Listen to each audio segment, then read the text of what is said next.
우리는 삶의 행복과 그리고 아름다운 열매를 맺기 위해서는 균형이 필요합니다. 밸런스.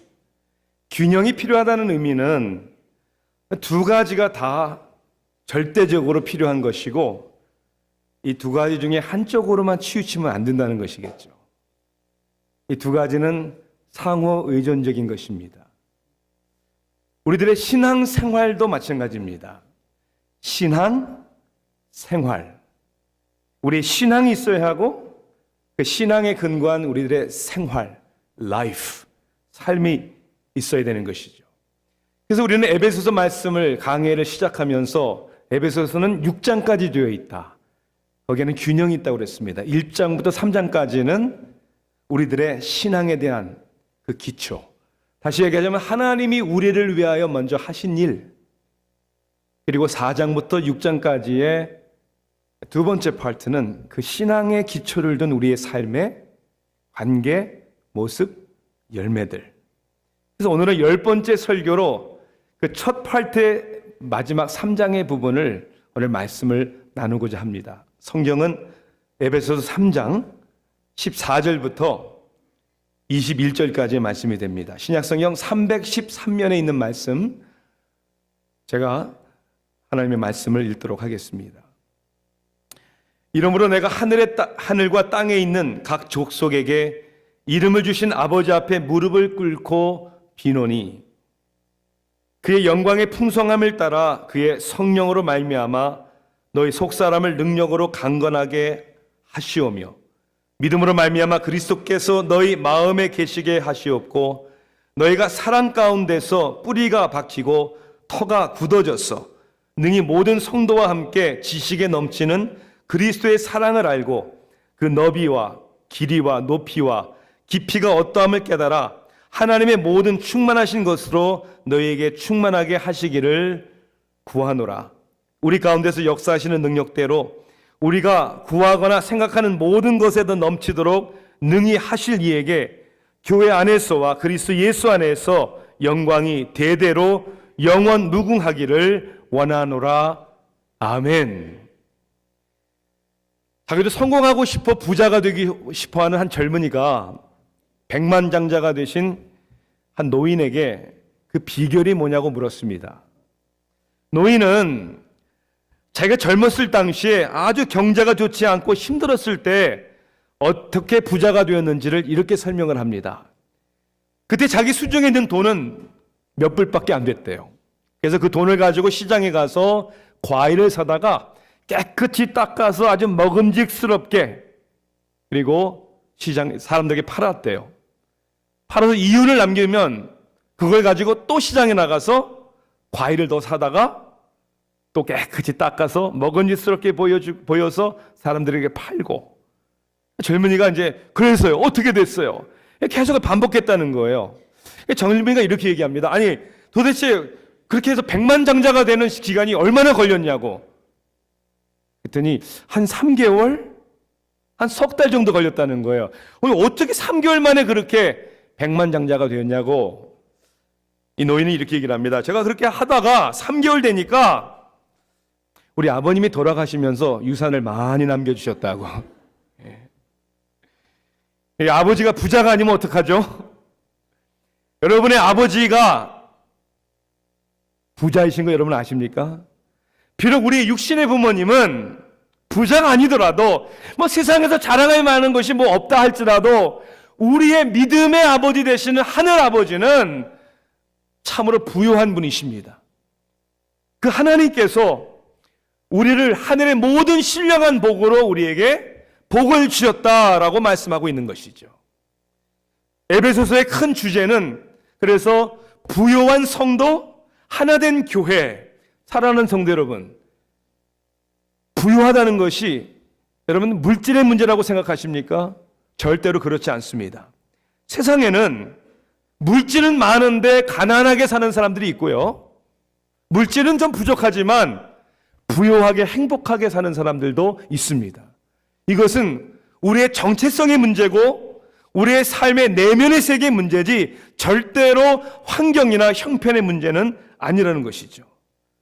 그래서 오늘 사도 바울은 에베소 교회 성도들에게 편지하면서 14절에 이런 단어로 시작을 하죠. 이러므로 사도 바울은 에베소 교회 성도들을 위하여 무릎을 꿇고 하늘 아버지께 기도합니다 라고 합니다.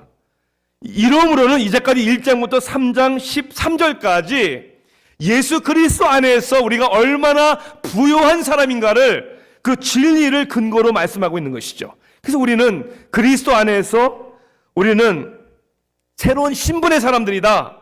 우리는 그리스도 안에서 새로운 관계를 가지고 있다. 그리스도 안에서 우리는 새로운 가족, 하나님의 가족의 한 일원이다. 이런 사실을 우리가 나누었죠. 그렇기 때문에 오늘 사도 바울은 기도하면서 우리의 삶 속에 살아계시고 역사하신 하나님은 가난하시거나 능력이 없거나 그런 하나님이 아니라 오늘 말씀하신 그대로 더욱 넘치도록 능히 역사하시는 하나님이시다. Our God is able. 능력이 계시는, 넘치도록 역사하시는 하나님이시다. 저는 오늘 사도 바울이 에베소 교회 성도들 위해 기도한 기도의 내용대로 그 하나님이 바로 여러분들의 삶 속에서 체험되고 경험되기를 주님의 이름으로 축원합니다.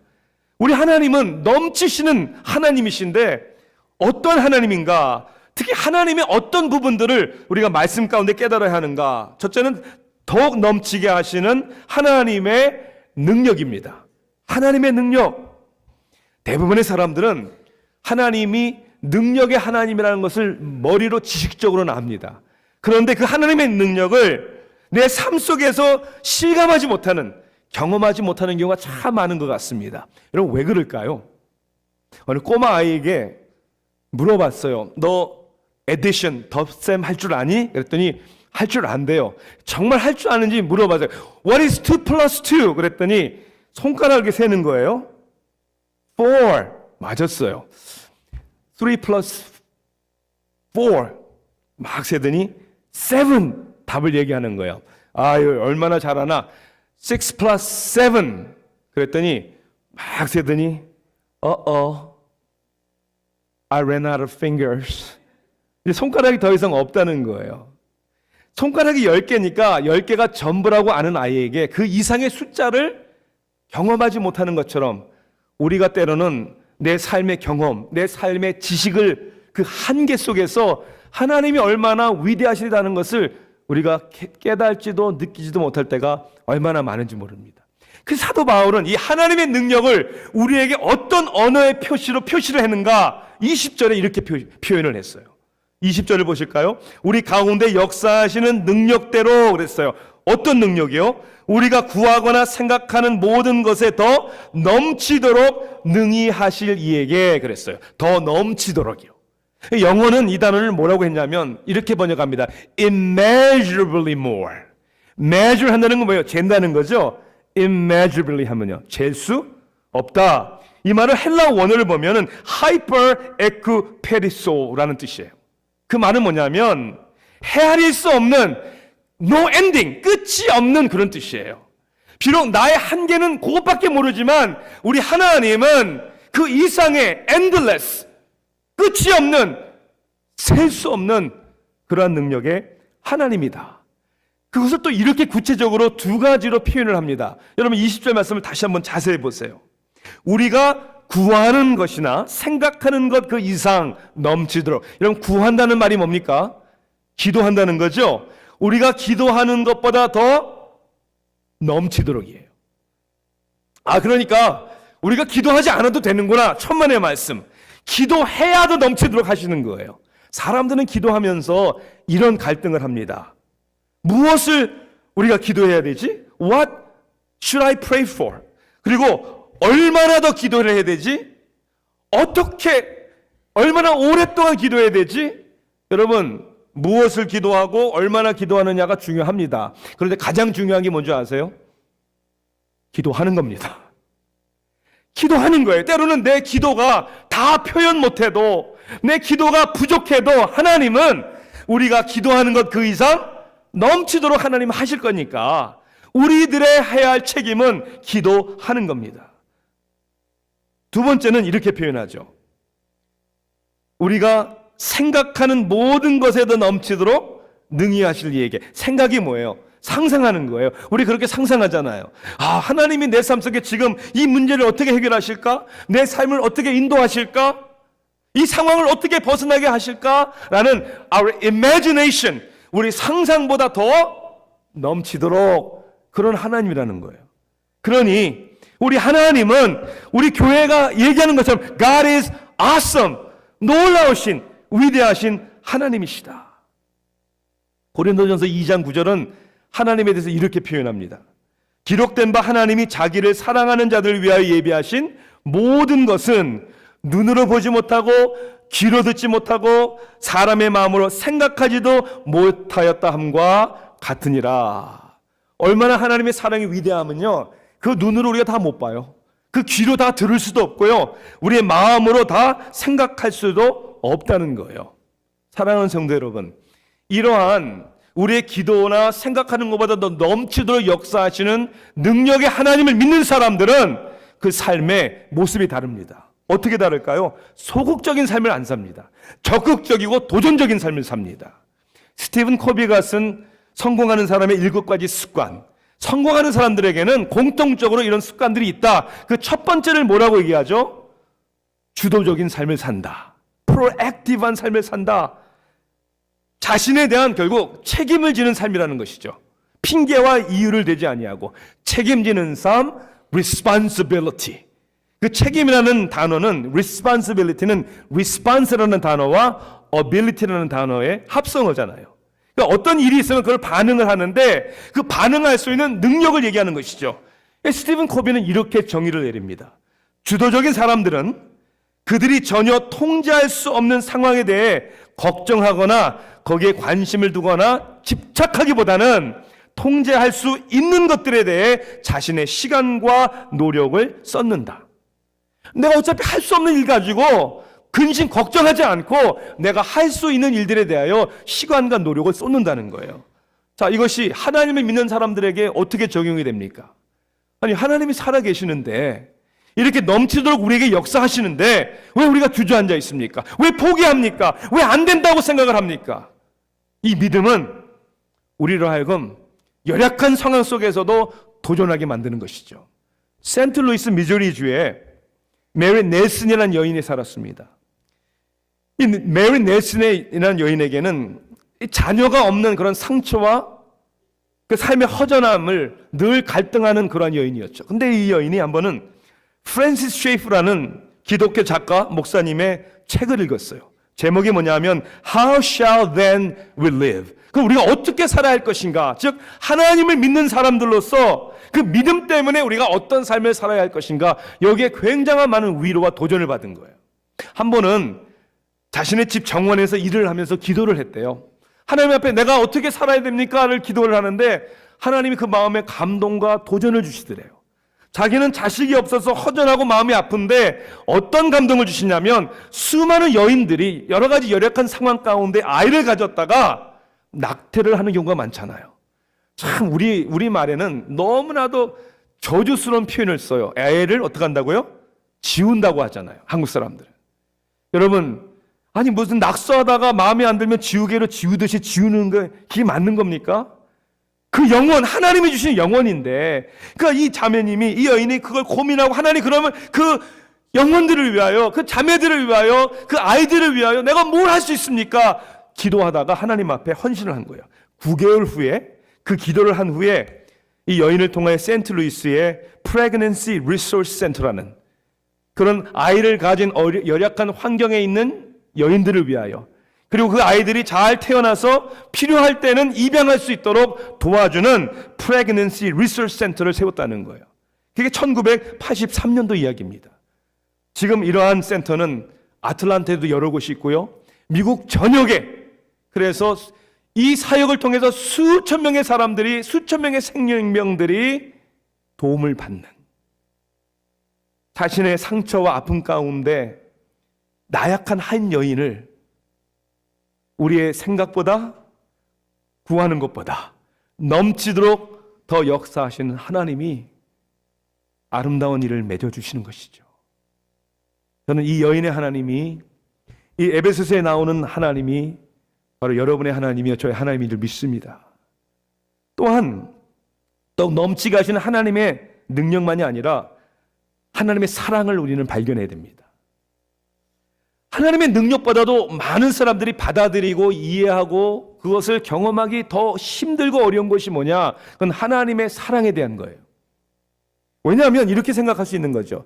하나님의 능력의 하나님, 정말 살아계신 하나님이라는 것을 내가 이해할 수 있을 것 같은데 그 하나님이 오늘 나와 무슨 상관이냐 했을 때 과연 나를 도와주시고 나와 함께 하시는 하나님일까? 이 하나님에 대한 사랑에 대한 확신이 없는 경우가 많다는 거죠. 왜 그럴까요? 이건 하나님에 대한 문제가 아니라 부족한 모자라는 자신에 대한 문제겠죠. 하나님이 과연 나 같은 사람을, 나같이 작고 연약한 사람을 알고나 계실까? 상관하실까? 사랑하는 성도 여러분, 우리가 아무리 연약하고 작다 할지라도 하나님을 알고 계시고요, 또 하나님 여러분을 사랑하십니다. 그래서 하나님께서 이 에베소서 교회 성도들에게 편지하는 바울의 기도 가운데 가장 알기를 원하시는 게 뭡니까? 18절 말씀에 이렇게 되어 있어요. 능히 모든 성도와 함께 지식에 넘치는 그리스도의 사랑을 알고 그랬어요. 뭘 알고요? 사랑. 하나님의 사랑을 아는 게 이렇게 너무도 중요하다는 거예요. 이 하나님의 사랑을 알 때 이 하나님의 사랑 때문에 우리는 어떠한 사람으로 될 수 있을까? 오늘 본문에는 두 가지가 이렇게 나오죠. 첫째는 우리의 속사람을 강건케 해주신다, 이렇게 얘기해요. 겉으로 보이는 외면의 세계보다 더 중요한 것은 보이지 않는 내면의 세계입니다. 어떻게 보면 겉으로 보이는 것은 symptom, 증상이고요. 그 원인은 어디에 있는 겁니까? 그 cause, 우리 안에 있는 겁니다. 그래서 우리의 삶의 환경이 중요한 것보다 더 중요한 것은 우리 내면의 내 정체성, 내 속사람의 건강 상태가 아주 중요합니다. 하나님의 사랑이 세상의 그 어떤 것이 아니고요, 돈이 아니고요, 쾌락이 아니고요, 성공이 아니고요, 하나님의 사랑이 우리의 속사람을 강건하게 해주신다 했습니다. 또 하나는 이거죠. 모든 것을 우리를 충만하게 하시는 사랑이다 그랬어요. 자, 우리가 강건해져야 되고 또 중요한 게 뭐냐면 우리의 삶이 무엇으로 충만해지나, 이게 중요한 것이죠. 여러분의 삶은 무엇으로 충만하기를 원하십니까?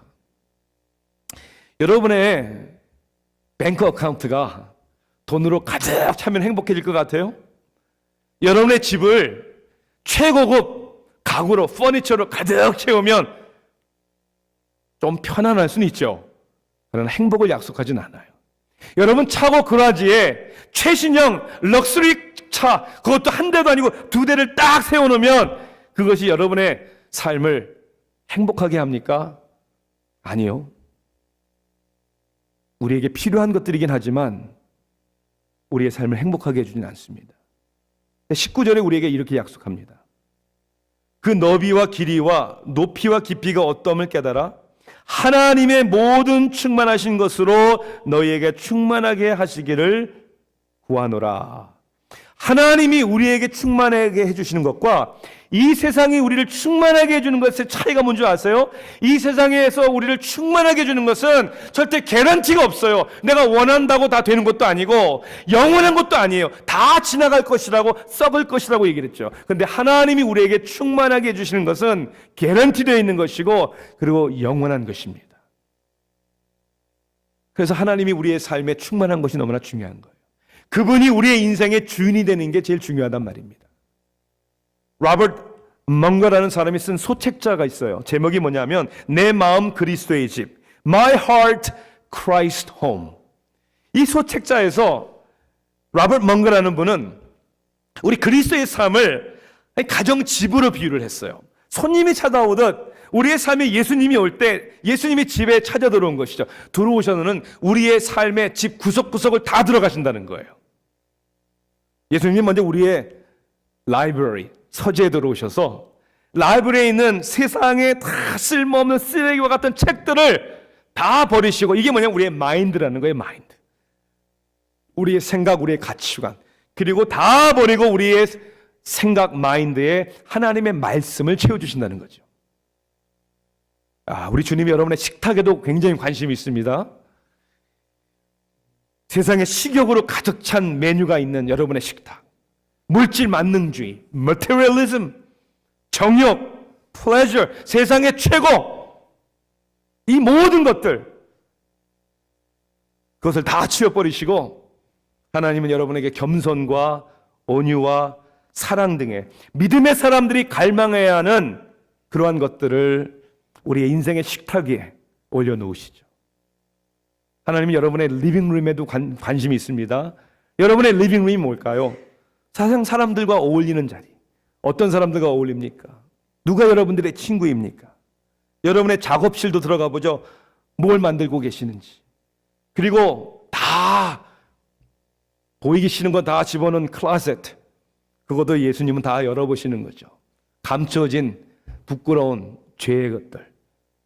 예수님은 다 이렇게 우리의 삶의 모든 부분들 다 청소한 다음에 예수님은 이제 내가 너와 함께 살겠다. I'll be with you. 우리와 동행하시는 거죠. 여러분, 이러한 하나님의 사랑하심, 이 사랑이 오늘 우리를 강건하게 하시고 부요하게 하시고 충만하게 하시는 것이죠. 저는 오늘 이 시간 이 말씀을 통해서 교회에 좀 오래 다니시는 분들에게 좀 말씀을 드리고 싶어요. 정말 사랑으로 진심으로. 때로는 모태신앙, 평생을 아니 수십 년을 교회를 다녔는데 아직도 이 그리스도의 부요함과 능력을 체험하지 못하고 늘 누군가에게만 의존하려고 하는 어린 아이와 같은 신앙의 모습이 아닌지를 생각해 봐야 합니다. 아직도 누군가에게 은혜를 받아야 되고, 아직도 누군가가 나를 챙겨줘야 하고, 아직도 성경 공부 또 누가 해줘야 되고, 또 누가 무슨 훈련 해줘야 되고, 그것은 우리가 성장하는 데 필요한 것들이겠지만 이제 장성한 어른이 돼야 되는 것이죠. 부활하신 예수님께서 제자들과 40일을 함께 하시다가 예수님은 제자들에게 빠이빠이 그리고 가버리셨어요. 그리고 너희는 가서 모든 족속으로 제자를 삼어라. 땅끝까지 내 증인이 되라. 부탁하시고 예수님은 승천하셨습니다. 다시 오시겠다고 약속하시고, 그리고 마지막에 이것을 아버지의 약속을 받기 전에는 떠나지 말라. 그것이 뭐였습니까? 성령이었습니다. 하나님은 우리에게 말씀을 주셨고 성령을 주셨기 때문에 여러분들이 그 부여하심 가운데 이제는 섬기는 삶을 살아야 되는 거예요. 이제는 자녀가 부모의 사랑과 양육을 받은 후에는 자기 인생을, 자기 가정을 꾸려 나가야 되는 것처럼 그리스도의 장성한 분량에 우뚝 서야 되는 것입니다. 왜요? 교회가 문제가 아니고 목사의 문제가 아니고 여러분의 인생의 주인이 되신 예수 그리스도께서 부요하시고 능력이시고 하나님의 사랑이시기 때문입니다. 끝으로는 이런 하나님의 능력, 하나님의 사랑만이 아니라 하나님의 목적이 있다는 거예요. 어떤 목적입니까? 당신의 영광이 드러나게 하시는 목적이다. 오늘 본문에는 크게 하나님의 당신의 영광을 세 가지의 방법을 통해서 세 가지의 의미로 드러나게 하신다라고 말씀합니다. 첫째는 그리스도 안에서 영광을 나타내려 하신다. 그것이 21절에 나온 말씀이에요. 교회 안에서와 그리스도 예수 안에서 영광이 대대로 영원무궁하기를 원하노라. 하나님이 여러분의 삶에 하나님이 부여하심 가운데 능력과 사랑 가운데 함께 하시는 이유는 그래서 결국 그리스도 안에서 하나님의 영광이 드러나게 하기 위해서. 두 번째는 교회 안에서라고 그랬어요. 교회 안에서. 교회가 뭡니까? 건물이 아니잖아요. 빌딩이 아니잖아요. 우리의 관계죠.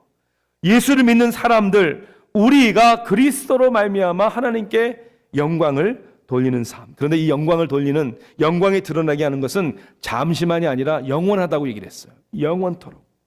그러니 사랑하는 성도 여러분, 이런 하나님의 목적을 우리가 알고 하나님이 이 목적을 이루시기 위하여 우리의 삶에 당신의 능력과 사랑으로 함께 해주신다고 할 때 여러분의 삶은 소망이 있어야 되는 겁니다. 담대해야 됩니다. 위대한 일을 위하여 도전하셔야 하는 것이죠. 1540년 마틴 루터 종교개혁자의 절친한 친구였고 그리고 조수였던 프레드릭 미코니우스가 병이 들어 죽음이 임박하고 있었습니다. 그는 죽기 전에 루터에게 마지막 남은 기력으로 편지를 씁니다. 자기 동역자의 친구인 루터에게 마지막 편지를 쓰고 이제 자기는 이제 하늘나라를 가야 되겠다라는 생각이죠. 근데 그 편지를 받은 마틴 루터가 그 편지를 받은 다음에 바로 니코니우스에게 답장을 보냅니다. 니코니우스에게 답장을 보낸 마틴 루터의 편지에는 이런 내용이 담겨져 있습니다. 나는 하나님의 이름으로 당신이 더 살기를 명합니다. I command you to live in the name of God. 그렇게 해도 되는 건가요? 마틴 루터는 그렇게 했어요. 교회를 개혁하는 사명을 감당하기 위해 나는 당신이 필요하기 때문입니다. 주님은 나로 하여금 당신이 죽었다는 소식을 결코 듣지 않게 해주실 것을 믿습니다. 그리고 나보다 당신이 더 오래 살 것을 저는 믿습니다. 저는 기도합니다.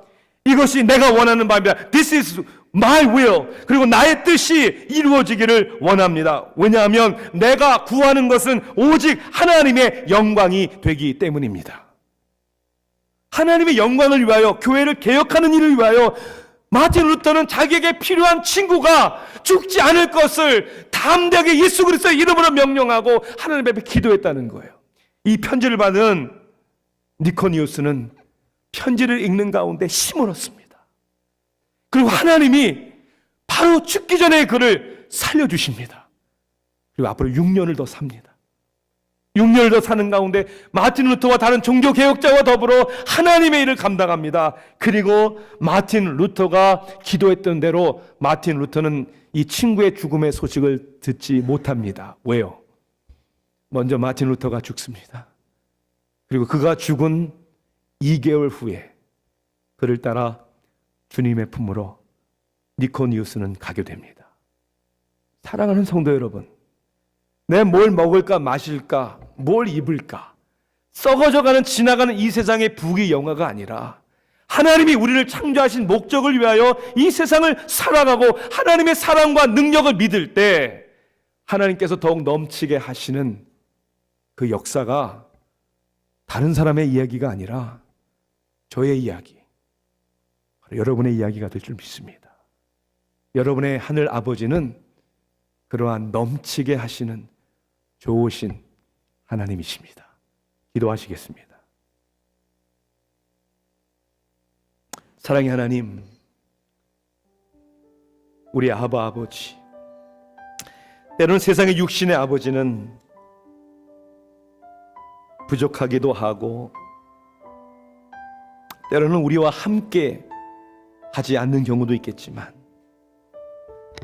하늘 아버지께서는 우리를 사랑하시고 우리를 인도하시고 우리와 동행하시며 우리의 모든 것을 채워주실 줄 믿습니다. 이 믿음을 갖고 오늘도 담대하게 하나님의 영광을 위하여 그리고 우리를 향한, 우리 가정을 향한 하나님의 목적을 이루게 하옵소서. 예수 그리스도의 이름으로 간절히 기도하옵나이다. 아멘.